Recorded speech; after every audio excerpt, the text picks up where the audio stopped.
Hello guys, so good morning guys. So nandito kami ngayon sa bahay kubo sa bukid. So ang gagawin namin ngayon guys is to be manghanap kami ng langka. So ngayon guys, samahan niyo kung maghahanap tayo ng langka. Ikot-ikot lang tayo dito guys. So marami tayong makukuha, mga langka, mga prutas. Meron langka, meron mangga. So ayan, tara samahan niyo ko guys.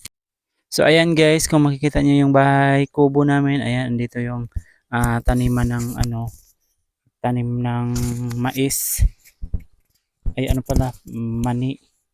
So ayan guys, kung makikita niyo napakalawak talaga ng taniman ng mani. So ngayon guys, maghahanap tayo ng langka. Ayan. Ikot-ikot lang tayo dito at makakahanap din tayo ng bunga ng langka. So kung makikita nyo guys, napakainit na kasi ng panahon naman. So ayan, nagsalamin ako guys para medyo maibsan yung init ng panahon. Ang init ng paningin. Ayan. So kung makikita nyo. So andito ko ngayon guys sa ilalim ng niyog ay ng mangga, Indian mango. So ayan, kung makikita nyo guys, ano. Ayan yung mango. Napakabunga, napakarami ng bunga ng mango. Indian mango. Ayan guys. So kaya ngayon mag-iikot-ikot tayo ng ano dito kasi hahanapin ko yung puno ng langka. Meron na kasi yung bunga eh, malalaki yung bunga na. Mara natin hinog na. So kaya pinuntahan ko. Kasi kukunin ko yung bunga. Dito tayo guys. So we are here to celebrate if kung hinog na ba talaga siya. So ayan, makikita nyo nandito tayo ngayon guys.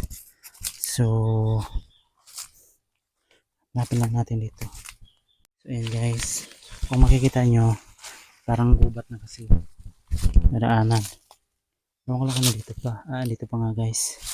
So kung nakikita nyo guys, dito pa yung ano, langka. Ewan ko kung hinog na to guys.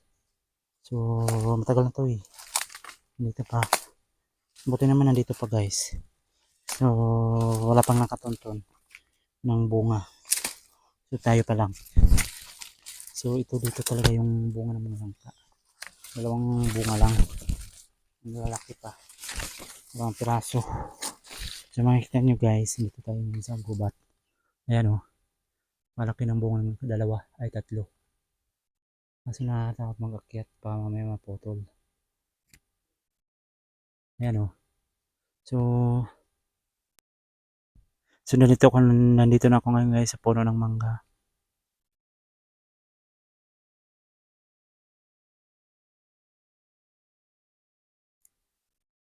So kung makikita nyo guys, nandito na ako sa puno ng mangga. Napakalaki ng bunga guys. So ayan guys, so ayan. And nandito na ako guys. Dalawang bunga ng langka. Napakalaki ng bunga guys. So titingnan natin kung hinog na guys. So abang-abangan nyo guys kung hinog na nga. So ayan guys, ang swerte guys dahil nakakita tayo ng pugad ng ibon guys. So dalawa ang itlog. So makikita nyo guys, nandito lang siya oh. Ganito lang naman makikita yung mga pugad ng ibon. Ayan guys, so ayan. Ayan. Dalawang itlog na siya. Ayan oh.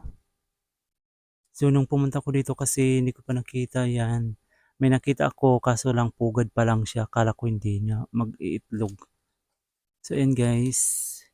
Napakaswerte natin guys dahil nakakita tayo ng pugad. Ganito lang naman pugad ng mga ano guys, ng mga ibon. Kung makikita nyo, nasa puno na ako ng langka. So i-check na nga natin kung hinog na ba yun.